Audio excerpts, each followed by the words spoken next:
All right, guys, we're going to get rocking and rolling here in a matter of moments. Judah's getting the headlines in. I will give you an idea of what those headlines are here. We will continue the discussion from last week on the rents in Charlottesville by comparing and contrasting rents on new construction apartments, newly constructed apartments in and around the city to other major metros in the U.S. So comparing Charlottesville to a New York City, Los Angeles, and say Chicago markets, you're like, hey, there's no way Charlottesville rents can stack up with Manhattan. No way they can stack up with L.A. No way they can stack up with the Windy City. You would be surprised. Manhattan is a different stratosphere. I'll give you the rent per a CNBC article that came out over the weekend on rents around the area. Manhattan's a different stratosphere, so is LA. But Charlottesville's sneaky close to Chicago and the Windy City. We'll put that in perspective today on the program. We'll also talk education on today's show. Man, the at-large school board seat is going to be competitive. We have more coverage on the at-large school board seat from outlets locally this past weekend, including the Crozet Gazette doing a spotlight on Dr. Meg Bryce, and Forward Albemarle offering their pick for who their followers and stakeholders should vote in the November election. So we'll talk the Crozet Gazette profile on Dr. Meg Bryce, and we will also discuss and analyze the opinion piece that Forward Albemarle put out on who their stakeholders and followers should vote in the at-large Albemarle County school board seat. There's a backlog for licensing new Virginia teachers that's impacting classrooms. We will explain how and why. Lake Anna, so close to Charlottesville, has been named the #1 place to buy a beach house in America. I'm going to say that again. This is crazy. And look, the headlines are on screen. Judah's saying the headlines are on screen now. Vacasa, a vacation rental management platform company, it's called Vacasa, Vacasa, has said Lake Anna is the #1 place in America for a purchase of a beach investment property. Wow. We'll talk about that on today's show. Judah Wickower on the program. And how about this trivia question? I gave you the lower third for the trivia question. Did you see that in the email? For the headline, at the bottom of the headlines, bottom of the PTIs, there was a lower third for the top line of the trivia question, J-Dubs. Here's the trivia question for today. Who can name 2 neighborhoods in the area that are both in the city of Charlottesville and Albemarle County? I can give you 2 neighborhoods right now, and these neighborhoods are located in Charlottesville City and Albemarle County. If you get this, put the answer in the comment section. You have an opportunity to win an I Love Seville sticker that we will send to you. All right, J-Dubs, I can rock and roll, my friend. When you're ready, just let us know.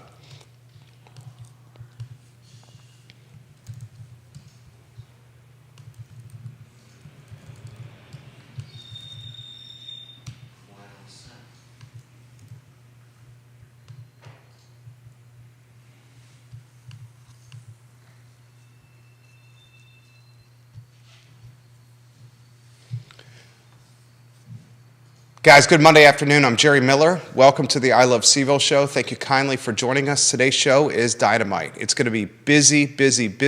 We have news from the Albemarle County School Board race. We have coverage from both the Crozet Gazette and progressive organization called Forward Albemarle, who they straight up have endorsed the candidate now. So the Crozet Gazette and Lisa Martin did a profile on Dr. Meg Bryce, who's come on the program twice. We'll highlight the profile the Crozet Gazette did on Bryce, who's running for the at-large seat in Albemarle County on the school board. She has competition, and competition is somewhat stiff from Allison Spillman. Allison Spillman is undoubtedly going to rally the progressive voter in an off year. This is probably your most contested election in Albemarle County. this voting cycle. We'll break down the race, we'll talk about the Crozet Gazette article, and then we'll highlight what Forward Albemarle has done by straight up endorsing a candidate over the last couple days. I also want to compare rents in Charlottesville for new construction apartments to major metro markets in the United States. We'll take a CNBC article that was released over the weekend, and this CNBC article basically is highlighting the most expensive markets for a one-bedroom, one-bath. They took New York City, they took Los Angeles, New York City, and Manhattan and Murray Hill. They took LA and the Westwood neighborhood, and they took Chicago and Hyde Park in this article. And they took the rents for a one-bedroom, one-bath, and they put them in perspective. I'm going to take that macro article and I'm going to localize it to Charlottesville. There's an apartment complex we talked about last week on Pantops, right next to Martha Jefferson Hospital. It's new construction. A one-bedroom, one-bathroom is $1,700 a month for this new construction apartment complex on Pantops. You would be surprised. The rent for Charlottesville, new construction apartment, one bedroom, one bath, is very damn close to the Windy City. I will let you know how close today on the program. I want to talk on today's show, Lake Anna being tabbed the number 1 place to buy a beach house investment property. There is a property management software property management software company called Vacasa, and Vacasa has picked the best places to buy a beach house in 2023. Ladies and gentlemen, Lake Anna, the second largest lake in the Commonwealth, has been picked by Vacasa, the number 1 spot to buy a beach house investment property in the entire United States of America. Ahead of Hatteras Island, ahead of Palm Coast, Florida, ahead of Surf City, North Carolina, Destin, Florida, Topsail Beach, North Carolina, all those spots, Lake Anna number 1. We'll talk about that on today's program. The trivia question, if you want to get a lower third on screen and we can welcome Judah Wickower on a 2-shot. I'd love to get the studio camera on the mix in as well, J-Dubs. Viewers and listeners, can you name name 2, there's more, name two neighborhoods that have a footprint in Charlottesville City and also Albemarle County? Put the answer in the comment section and we will mail you an I Love Seville sticker for a prize. You'll get props and notoriety like Olivia Branch, Queen of Keswick, a previous winner, like Curtis Shaver, right now the King of Green, but he needs a new nickname. He's much more dynamic. Who else won? Dave Warwick, the brewmaster of 3 Notches, won a trivia question. Mm-hmm. Who's going to win today? 2 neighborhoods in Charlottesville City and Albemarle County. They have footprints in both the city and Albemarle. Put them in the feed. All right, I know you're busy. A lot of folks were taken aback by the cost of an apartment. Charlottesville City, Pantops, no walkability, no restaurants, no nightlife. New construction, 1 bedroom, 1 bath, $1,700 a month. If you want to put the Google map on screen and the footprint, that would be fantastic. Interestingly, right after we did the show, I'm researching for this week, and I'm reading CNBC. Excuse me. And they offer content on the website on cities in our country with the most expensive 1 bedroom, 1 bathrooms. Manhattan, specifically the Murray Hill neighborhood, were highlighted in this piece. A 1 bedroom, 1 bathroom, square feet of 700 on average in Murray Hill, an up-and-coming neighborhood on the east side of Manhattan, has on average a rent of $4,000 a month. That's a boatload of money. 4 G's a month, Murray Hill, Manhattan, 1 bedroom, 1 bath, 700 square foot apartment. 700 square feet is not bad for a 1 bedroom, 1 bath.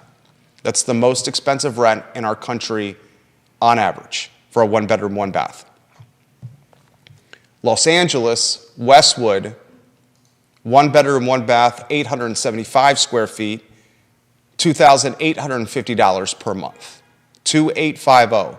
So LA, $1,000 and change more than Charlottesville City for a 1 bedroom, 1 bath. Get this. Hyde Park, Windy City, Chicago, 790 square feet, 1 bedroom, 1 bath, $2,150 a month. We're $450 away from Windy City, Chicago, and Hyde Park, Judah. $450. Yeah. You put the Google map and the footprints on screen? I put the Google map up. I'm looking for the footprints. No problem if we don't have it. They saw it last week. And if you'd like to see the visual elements of the apartment complex we're talking on Pantops, check out this past Thursday's show on iloveseville.com or wherever you get your social media and your podcast. Sniffing the Windy City. Deep Throat sent us an email. Deep Throat, and looking through your email, some of the graphs you sent us did not convey. If you want to send them through the DM, that would be fantastic. He says, by the way, Murray Hill is not trendy. It was the cheap but safe neighborhood that many young grads moved to when I lived in New York City. Tribeca, 30% more expensive than Murray Hill. And I confirmed that with my wife. She spent significant time in the Upper East Side and working at Blackstone. She said Murray Hill, the spot for the 20-something young professionals that wants to be in the middle of everything and is very prioritizing nightlife and bar scene and walkability. She says as you get older, you're probably looking, Deep Throat's confirming, a move to Tribeca or Soho, where it's going to be exponentially more expensive. The reason I chose Murray Hill in Manhattan and try to compare and contrast it with the apartments over there, I would think the apartments over on Pantops are potentially that young professional trying to break into the market. I'm not convinced the apartments over on Pantops, especially a 1 bedroom, 1 bath, that would suggest an individual in a lot of ways, are older millennials or folks climbing the professional ladder. Ooh, he's sending the graphs here. Where do you want to begin? I want your take on this. I want you to jump in anywhere you want to go. The show is yours. I will adapt to your intellect and your perspective. I mean,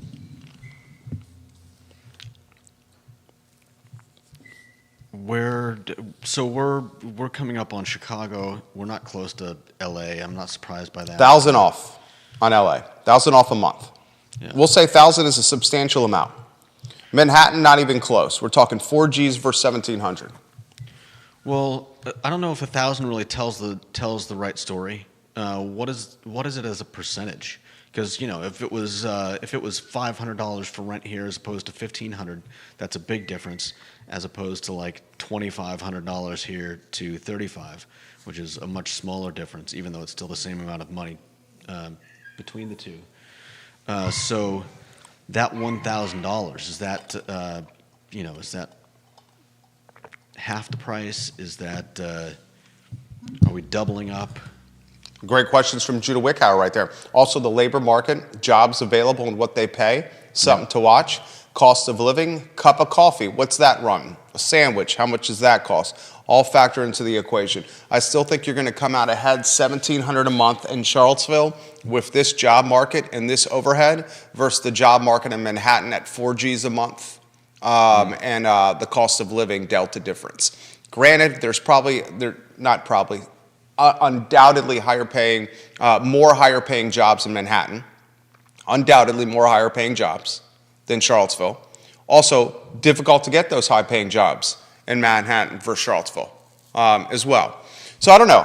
We're trying to give you a macro comparison here for rents in this city. The reason we chose the Pantops location is because this is not downtown. This is not West Main. It's also brand new, and so I would think that there's not really a decent comp for it.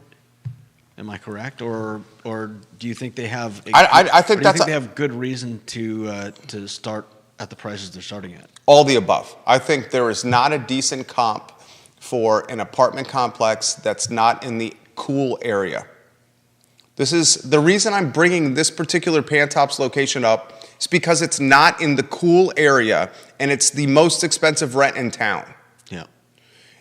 to answer the second part of your question, I think they had to do this at this price point because the cost of land, the cost of goods, and the cost of labor are at all-time highs.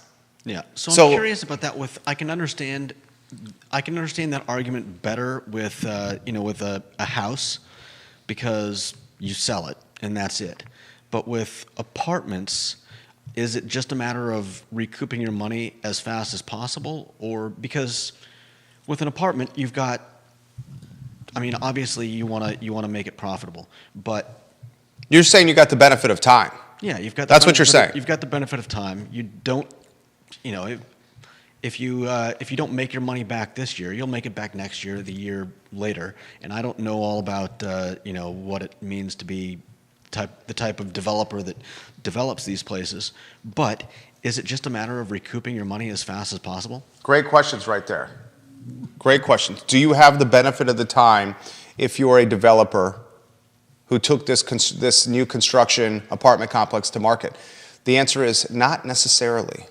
Because if your financing vehicle, however you got this project to market, however you paid for it, Yeah. has a short balloon, a short term, Yeah. and then you have to go refinance, you may be aggressively trying to pay this debt service off as fast as possible. One of the fallouts of this banking crisis that we're in the middle of, we've all heard of Silicon Valley Bank by now. We've all heard of First Republic by now. We've all probably heard of Signature by now. One of the fallouts of this is the lending environment locally and nationally is tightening. Yeah. The ability to get commercial loans, the ability to get refinance, the ability to get construction loans, business loans, those opportunities have gotten tighter. So perhaps you're in a financing vehicle that is aggressive, has a short-term window, has an escalating or floating interest rate. Yeah. So your debt is floating. So that's maybe why you're trying to get top dollar. Regardless if you're a developer, 99.9% of the time you're going to try to get top dollar. Yeah. They're businessmen, businesswomen. They're going to try to get top dollar. So Chicago and Charlottesville City, Hyde Park versus Pantops. Hyde Park, Chicago. And I understand Deep Throat, Chicago's not what it used to be. I understand that. Chicago going through a political nightmare right now. I mean, they've had Two different mayors. The new mayor that's in place may be more extreme than the old mayor. You want gun violence? Chicago's gun violence. Yeah. Charlottesville's nothing. They've got a major hedge fund that left Chicago for Miami because, ostensibly because of violence. And the political landmines everywhere. No doubt. And the weather, let's cut to the chase. My brother lived in Chicago as a brand manager for Gatorade for a long period of time. Tropicana brand manager as well. It's brutal majority of the time here. Okay? I understand Chicago's not what it used to be, but still, Pantops, Charlottesville versus Hyde Park in Chicago, essentially comparable. Essentially comparable. Ooh, he sent a good graph. Look at the last graph that he sent, Deep Throat, on Twitter DM. 1 bedroom rent, March 2023. That's my kind of graph right there, Deep Throat. Easy to read. The last graph. And then the second, show the last graph that he did, and then the second graph he did. They're both blue bar graphs. So the one is the horizontal run, the last one, put that one on screen, and then show the second one that's a blue bar graph with the headline, 1 bedroom rent, 5-year increase. Let me know when those are up. That's great. This is great data from Deep Throat that we're going to put on screen here. Viewers and listeners, get ready for this. Jamie Turner says this. There's 4, and you want the 4th and the 2nd? There's 4. I would like the first one first shown. The first one first, okay. First one, or excuse me, the last one first, and then the first, and then the second one second. Yeah, 4th and 2nd. Thank you kindly. Jamie Turner, before we get to the data, says the Knoll apartment complex in Ruckersville is 1 bedroom, 1 bath, 791 square feet at $1,700 a month. Good God! I did not know that. Where is that? Ruckersville, Greene County. Really? Is that? Can you send a link confirming this, Jamie Turner? He's the mayor of Gordonsville. Send me a link for this, please. He just put in the feed. This show is airing on 15 Facebook pages, 15 Twitter accounts, all over social media. On one of the pages, the apartment complex in Ruckersville, which is in Greene County, it's called The Knoll. 1 bedroom, 1 bath, 791 square feet, $1,700 a month. Share that link, please, Jamie. I don't doubt you. I don't doubt you at all. I'm responding. Good Lord! Exclamation point. You got that bar graph ready to rock and roll? Oh, he's going to send us the link. JT, you're the best. Give me a thumbs up when that one's on there. Deep Throat, thank you for this info. Comments coming in fast and furious here on social media. We're going to go to iTunes, Spotify, and YouTube comments here in a second. Go ahead. Thumbs up. What? Sorry, I'm not trying to put pressure on you. I know you're doing like 85 things. If you want to answer the trivia question, name 2 neighborhoods in Charlottesville City and in Albemarle County. They're in both locations. So I can think of 2 neighborhoods. Their footprints exist in the city and in Albemarle County. Name 2. Your answers to the feed. We'll mail you some stickers, and your name will forever live in the deep hall of fame that is the I Live CVille show. Is that a thumbs up there? Just about. You're a good man. You're a good man over there, J-Dubs. Judah B. Wickower. The graph that he's about to show is going to put in perspective the rents for a 1-bedroom versus other markets, including Tampa, Asheville, Austin, Chicago, and LA. I mean, if you look at it, good Lord, this is, well, we've known all along. It ain't cheap.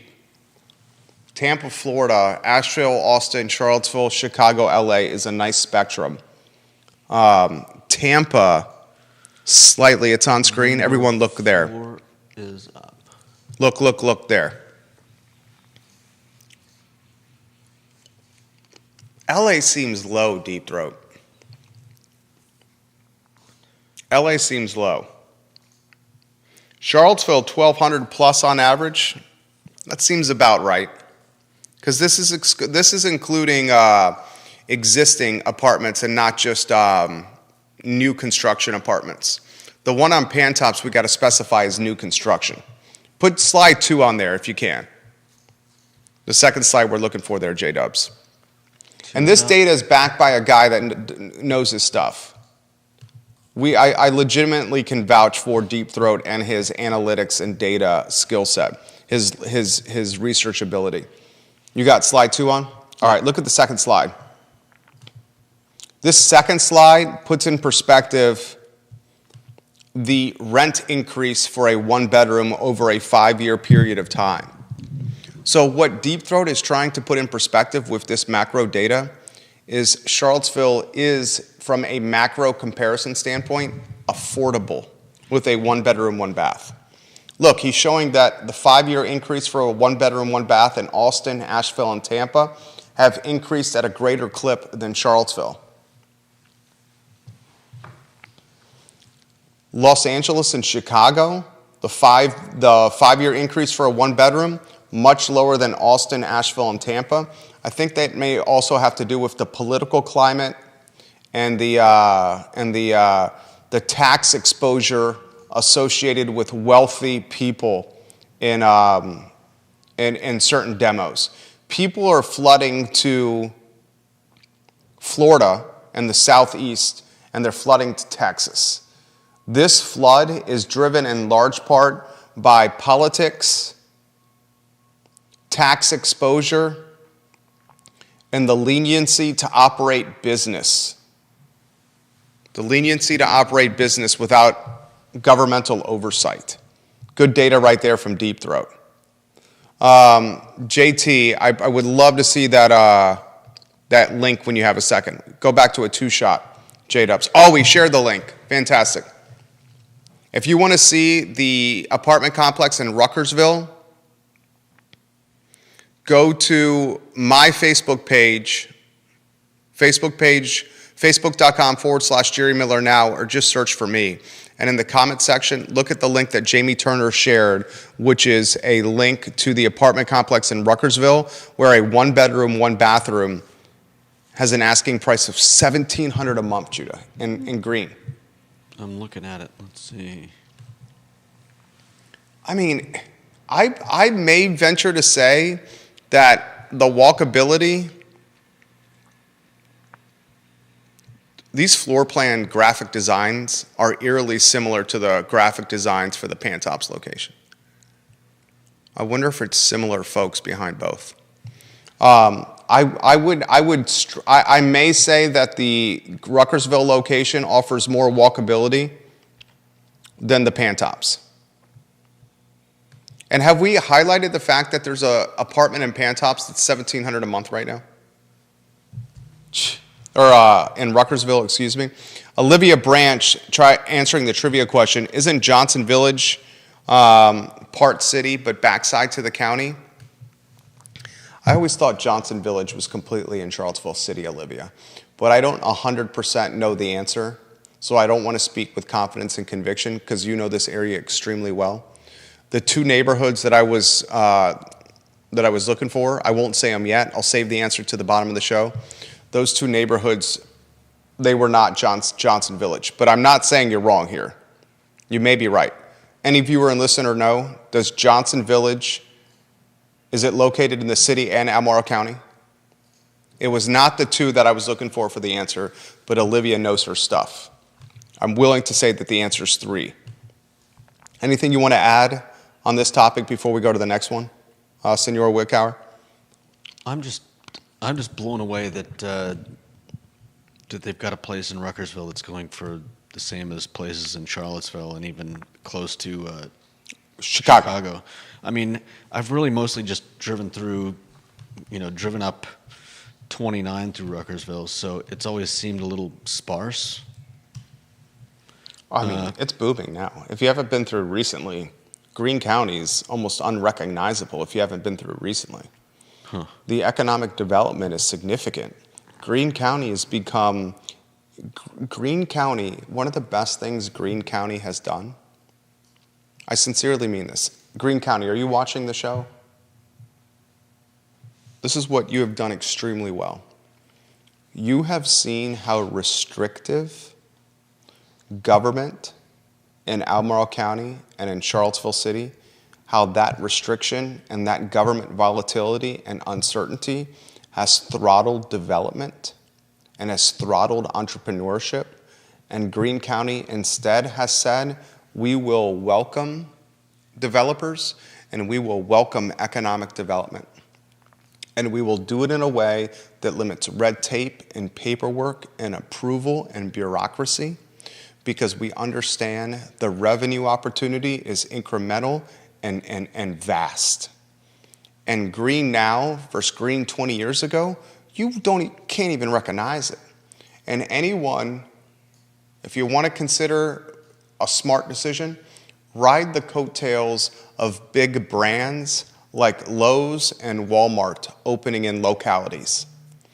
Lowe's and Walmart, brands of that magnitude, are not opening in localities without significant market research and their confident predictions of where the market is going. Mm-hmm. So you can, in a lot of ways, ride the coattails of their millions and millions and tens of millions of dollars of research. Greene's booming, absolutely booming. Keep the trivia question on screen, and then we'll go to a one-shot as I set the stage for the next topic. Maggie Gunnels, welcome to the show. Bill McChesney, the mayor of McIntyre, welcome to the show. Who can name 2 neighborhoods that exist in both Charlottesville City and Albemarle County?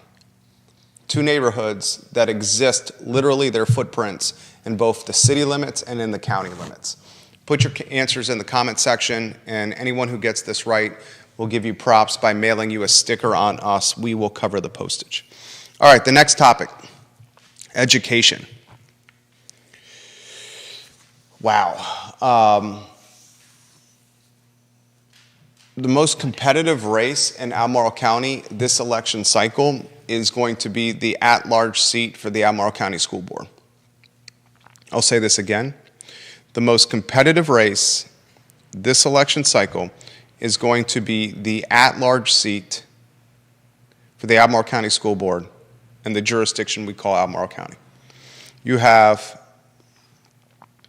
Dr. Meg Bryce and Allison Spillman going for this spot where all of Albemarle votes, not just in one of the 6 districts.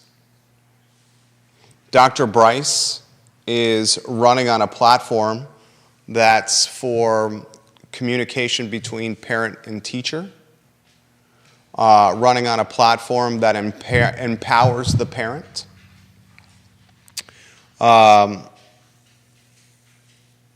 She has hurdles that she's going to have to navigate, including the association of her to her late father and his politics, the ties of her kids in private school, which we've been talking about a number of times, and now it's being documented by Forward Albemarle, the progressive group in this region. I want you to highlight some of your takes from Forward Albemarle's essentially endorsement, right? This is an endorsement, Forward Albemarle. Forward Albemarle has endorsed Allison Spillman, a mom of 5. Her 5 children attend the public schools in Albemarle, and they range from elementary school through high school. This is what the article reads, the commentary from Forward Albemarle reads. So literally in the first couple sentences of the endorsement, they're highlighting the candidate and the fact that the candidate has chosen to keep public school for her kids. Like that is a clear something that is important to the organization here. And I understand that position. I also have said many times on the program that someone who does not have their kids in public schools should not be prevented from running for this position. I think that's a whack argument. But I understand that's going to be utilized against her. Yeah. Crozet Gazette does an article over the weekend, Lisa Martin does, on Dr. Bryce. So you legitimately have 2 pieces of content that are on the interwebs, Judah. One from Lisa Martin and Crozet Gazette on Dr. Bryce, and one from Forward Albemarle. That's an endorsement. Lisa Martin's is a profile. Forward Albemarle's is an endorsement. I want to take a deep dive on this. Where do you want to begin? I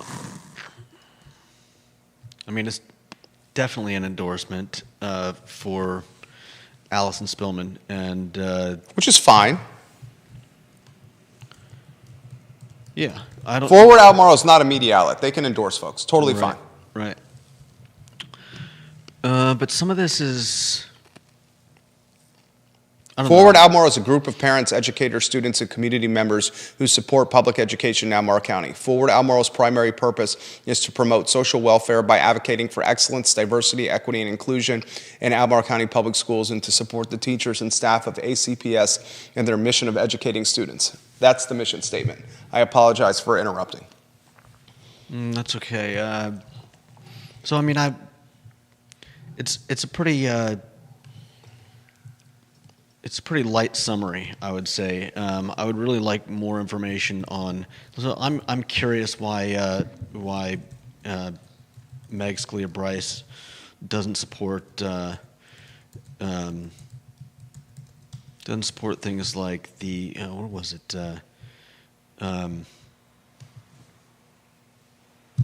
Is she for the teachers' collective bargaining? Forward Albemarle has indicated she has not. That's something that I would think that Dr. Bryce is going to want to clarify on the record. Interestingly, the collective bargaining topic may be resolved before either Bryce or Spillman have an opportunity to serve on the board. Collective bargaining with teachers in Albemarle County, and it's not just teachers, it's all employees, legitimately could be approved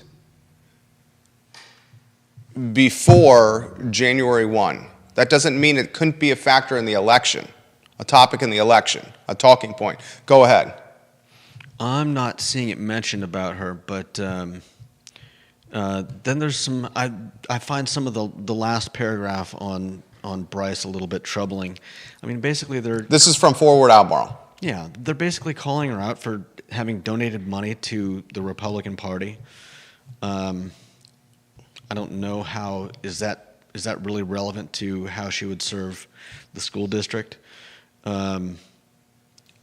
unless you're just trying to tell people that she's a Republican and don't vote for Republican. I think that's what that is. Which is, That's what that is. That's Forward Albemarle's way of painting her a Republican yeah, through the donation, which is public record. That's what Forward Albemarle was trying to do there. That's passive-aggressive labeling is what that is. yeah, That's passive-aggressive labeling. I mean, if they wanted to just go down that road, just say it. It doesn't have to be infer it for yourself through campaign finance research. yeah. Yeah, I think you're right. They could just say she's a Republican, don't vote for her. Which is not our stance. We're just saying this is what this organization is doing. Yeah. I mean, really, I'd like to hear from both the candidates. I'd like to have them, kind of talk this out. In fact, I would like that for most of for all of the races that we've got going on right now. Charlottesville, the Charlottesville City Council seats that are up for election.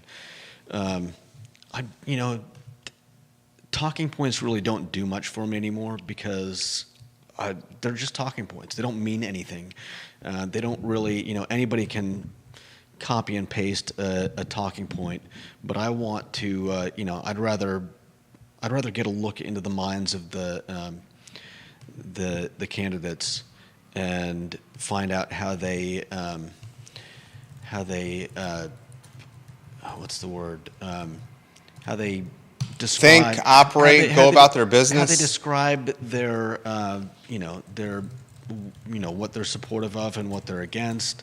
How they put it into words, just so I get a better understanding of where they are, because it sounds a lot like they're calling out Meg Scalia Bryce for being against a lot of stuff, and I would like to know the reasons why. I mean, there's always more than just, I'm anti this or I'm pro that. The extent of Forward Albemarle's endorsement is based on the following things. Forward Albemarle has endorsed Allison Spillman for the at-large seat. This is the extent of what it's based on. Spillman's kids are in public schools. Bryce's kids are in private. Right? That's the first thing. Yeah.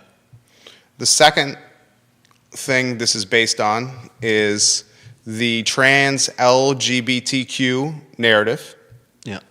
A subplot of that narrative is the communication between teachers and parents, and whether teachers should inform parents of how students are identifying while in school hours as opposed to home hours.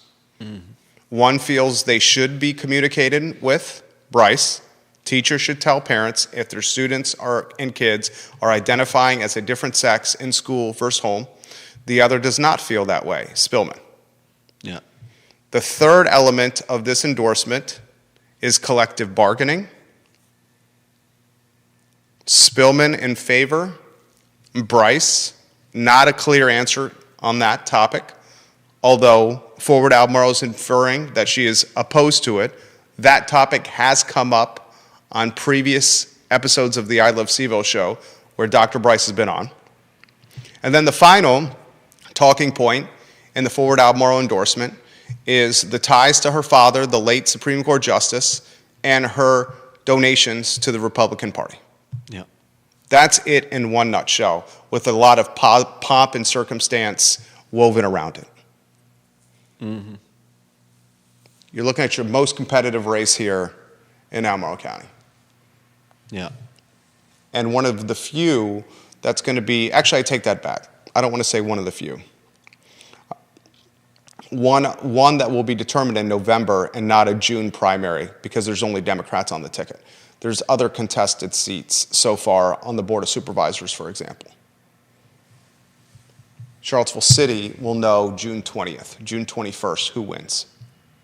Because it's a Democratic primary that's going to determine. We don't have any independents who have announced so far. Yeah. Anything else you want to add to this? This is going to be a hot, this race is basically going to come down to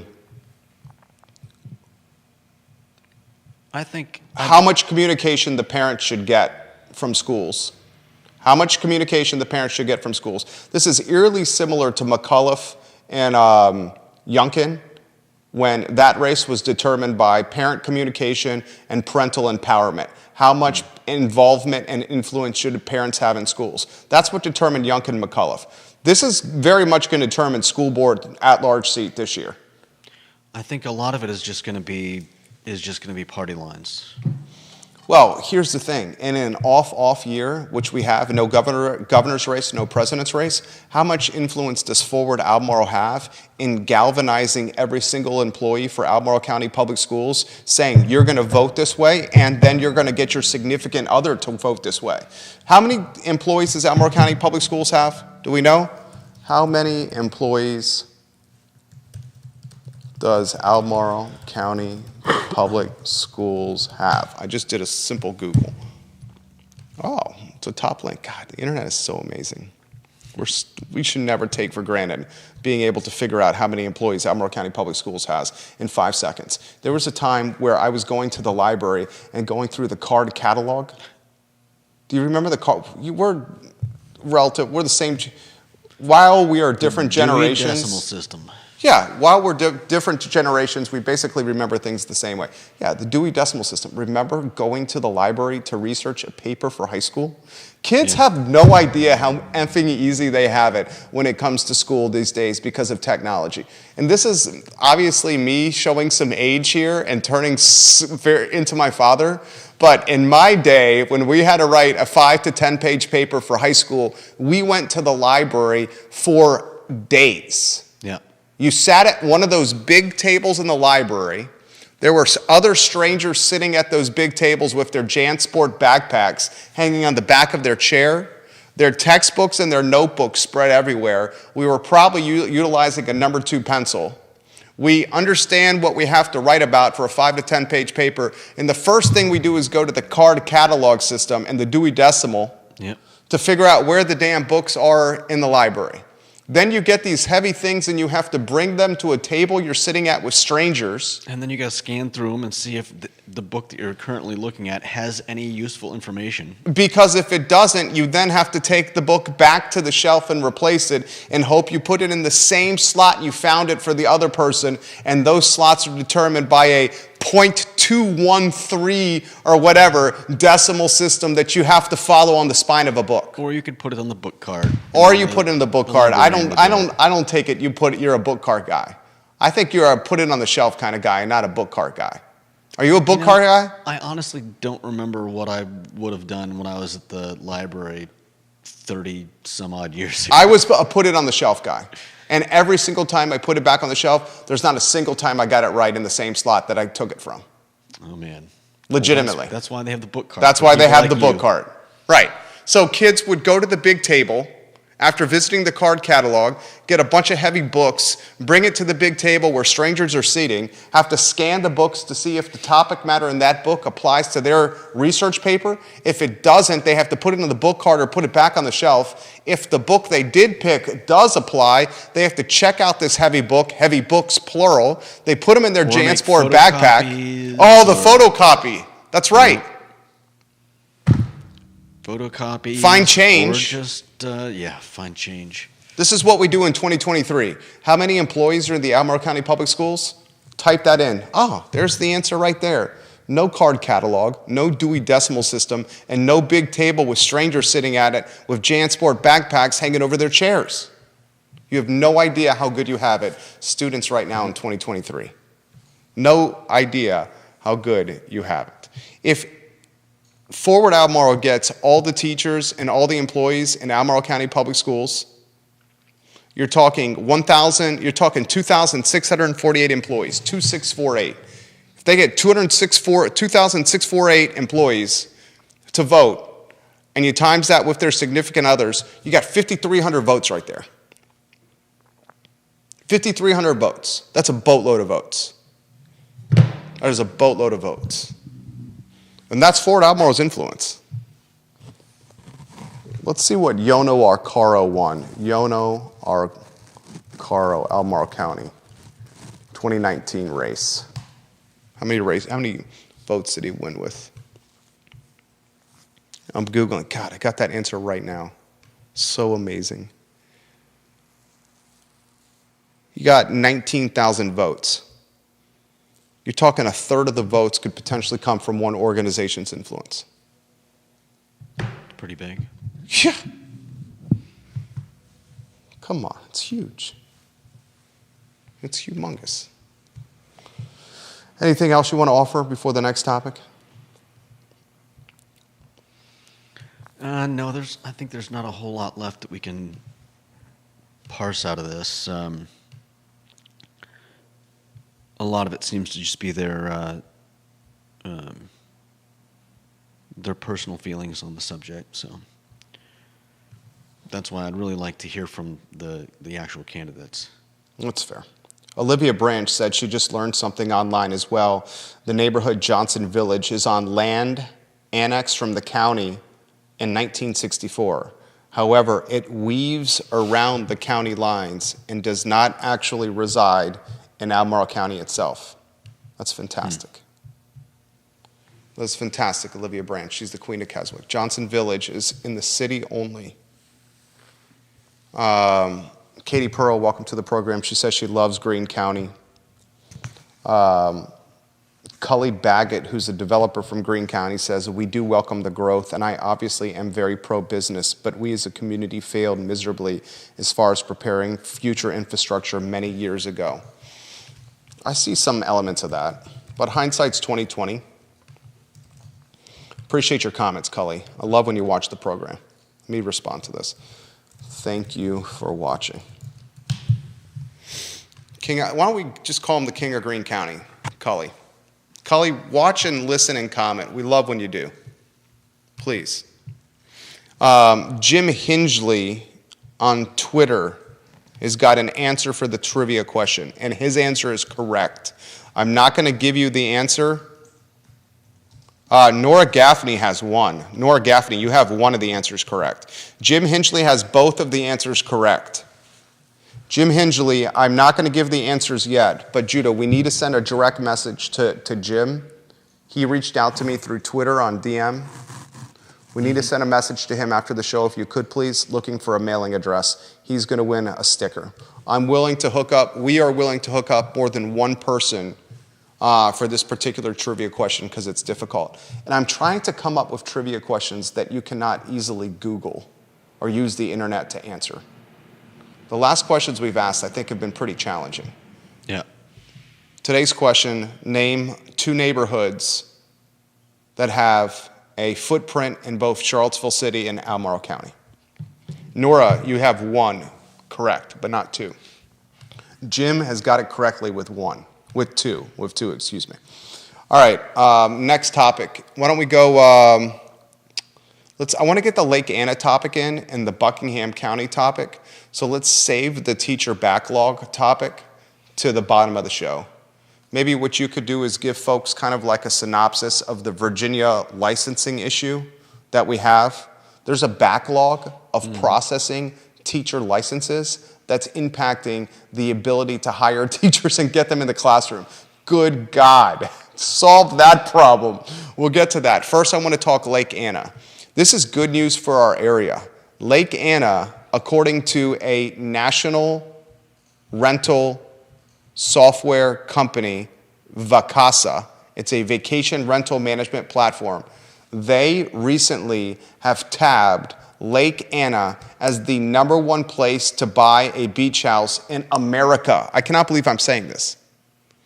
One of the most reputable brands in vacation management, Vacasa, legitimately just picked Lake Anna, Virginia, as the #1 spot to buy a beach house in 2023. The cap rate on beach houses at Lake Anna is over 12%. That's astronomical. The median listing price is $385,000, and the median rental revenue is 70 G's. Lake Anna is Virginia's second largest lake with about 200 miles of shoreline. It is split into two sections, a public side with waterfront restaurants and a private side where no commercial operations are allowed. The lake is also easily accessible to those in Fredericksburg, Richmond, Northern Virginia, D.C., the Charlottesville area. Homes on the lake stretch across 3 counties with plenty of waterfront options that offer a splashy cap rate of 12+%. Jeez Louise. Here's the top 10. Lake Anna, number 1. Hatteras Island, 2. Navarre, Florida, 3. Palm Coast, Florida, 4. Surf City, North Carolina, 5. Gulf Shores, Alabama, 6. Destin, Florida, 7. North Topsail Beach, 8. Rockaway Beach, Oregon, 9. And 30A, Florida, 10. National press for Central Virginia. Global press for Central Virginia. Yet again. And then the last item I want to get to from the notebook. Buckingham County is legitimately in the national news right now. Yes, I'll say that again. Buckingham County is in the national news right now. NBC National, not the local affiliate, but NBCnews.com has got a current piece on its website about the entire Buckingham County election staff quitting. I was sent this link by a handful of people before the show. 4 people quit their jobs after a feud between local Republicans and the general registrar consumed the small community. Misinformation, essentially. In January, the GOP assumed control of the Buckingham County Electoral Board that oversees the office. Local Republicans began advancing baseless voter fraud claims that baffled staff. The Electoral Board made it clear the staff was to leave, according to people. Now Buckingham County's in the national news as party politics shows its ugly self yet again. You want to add something to that? I mean, this is misinformation. This is party politics. Republicans taking control. A narrative in Buckingham County that mentally causes anxiety for staff and forces the entire 4-person election staff to quit. yeah. To the point where someone from the Virginia State Board of Elections has to intervene to save the day. Yeah, I mean, this is just, it's just sad and disturbing. I mean, I know we're not going to get away from party politics ever. But something like this is, I mean, what do you, I don't even know where to go with it. It's just, can we stop being idiots? Like, this is just incompetence. Like, a bunch of people come in and try to make, I mean, are they trying to cause trouble? Are they, it sounds like it's a bunch of baseless claims. They're making these people's job impossible to complete, and we're left with, with this. There you go. NBCnews.com, Buckingham County, if you want to read something, with a local jurisdiction in the national news today. Nobody can register now. Janice Boyce Trevelyan, hello. Yeah, nobody can register right now. And we have an election right around the corner. You want to touch on the teacher license before we get to comments? And I'll give the answer. Sure, yeah. I mean, this, well, let's just take this one guy who applied, sent in his application, I think, a year ago. And they just don't have, I mean, they're totally backed up.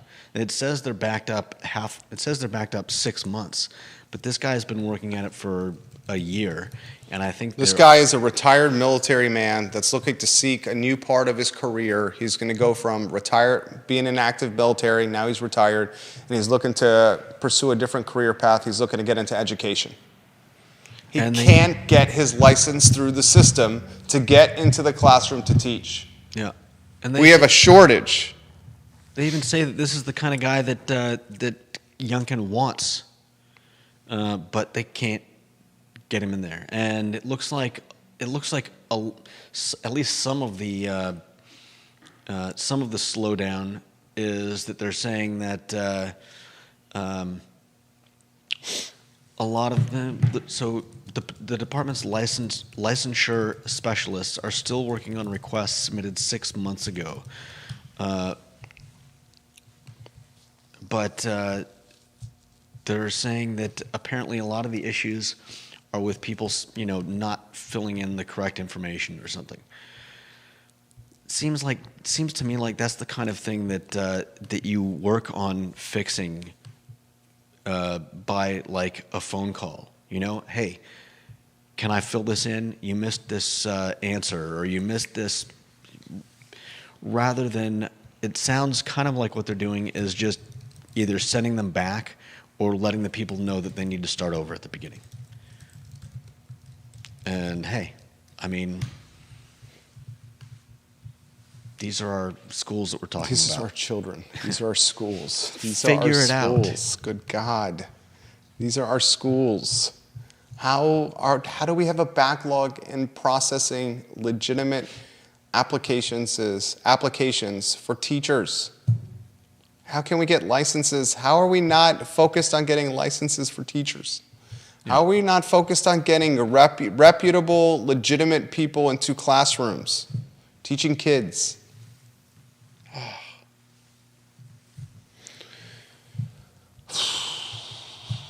Jim Hingley has let us know where to mail the sticker. So we have that. We'll send the sticker to Mr. Hingley. 2 neighborhoods in the city of Charlottesville and in Albemarle County. I'm going to give you an answer. There are 2 neighborhoods that I can think of, there may be more, whose footprints are both in the city and in Albemarle County. Willoughby on 5th Street, both in Charlottesville and in Albemarle County. Willoughby on 5th Street. Woolen Mills, also in the city and in the county. That's 2. Lachlan Hill is both in the city and in the county. I asked for 2, those are 3. You want to have a conversation cocktail question, conversation starter, name a couple neighborhoods that are both in the city of Charlottesville and Albemarle County. There's 3 for certainty. Woolen Mills, Lachlan Hill, and Willoughby. Jim Hingley, the only one I've seen that's gotten this correctly. We're going to mail him an I Love Seville sticker on us. Hey, Ginny Who is watching the program. Is Greenbrier in the city and in Albemarle County? Is Greenbrier in Albemarle County? Anyone? Ginny Who, if Greenbrier's in Albemarle County, we'll give you a sticker as well. Olivia Branch, do you know the answer to that? Is Greenbrier in Albemarle County? I know for a fact Woolen Mills, Lachlan Hill, and Willoughby are both in Charlottesville City and Albemarle County. I'm not doubting you over there, Ginny Who, because you're very intelligent and you know the area well. Are you looking that up, J-Dubs? Yeah, I'm looking at the map. I don't think that's in Albemarle County. I don't think so either. You don't think so? I'm not 100% sure. All right, we'll take a look. If we're right, if we're wrong, we'll mail you a sticker regardless. We certainly appreciate you offering some perspective and answering the question. All right, that's it for me. Anything else you have? Oh, one other item out of the notebook. Colleen Tyler says parts of it is Colleen? Colleen would know. Colleen's a realtor. I trust Colleen very much. Colleen would know. All right, Ginny Who gets a sticker too. Colleen Tyler would 100% know if Greenbrier is in the city in Albemarle County. And she says yes parts. That's all I need to know. If Colleen says yes parts, then the answer is yes. Thank you, Colleen. You have now, because of your comment on Facebook, Colleen Tyler, you have now gotten a sticker to Ginny Who on Twitter. She says Greenbrier and Woolen Mills. So if you could send a direct message to Ginny Who 98. Her handle is @GinnyWho98. We need a mailing address from her to send her a sticker on us. We'll cover all the postage. Colleen Tyler just hooked Ginny Who up with a sticker because I trust Colleen Tyler's judgment. I'm going to respond to her tweet live on air. You are correct. Colleen Tyler Confirmed, you are right. And that is enough for me. We will reach out to mail the sticker to you shortly. Thank you for watching. Tweet. All right, last item out of the notebook. Woody Fincham is going to be here at 2 o'clock, and we're going to do 50 minutes with Woody Fincham. This is out of our normal programming schedule. He's going to be here at 2. He's an appraiser, and what we're going to try to do is really showcase the business, soup to nuts, top to bottom, locally, and what he does, the importance, and really make it approachable. So Woody Fincham, we're going to take a topic, appraising real estate, and we're going to do a live show just today, starts at 2, and then he's going to archive it on his social platforms and his website as a learning tool for people moving forward. So if you're into real estate and you're into values and appraising where the market's going, I'm one-on-one with Woody Fincham in 28 minutes today at 2 o'clock. I think it's going to be dynamite. Judah Wickower was dynamite. Ginny Hu and Jim Hingley have won the sticker. This is the I Love Seville show presented by Scott Wagner Integrated Medicine.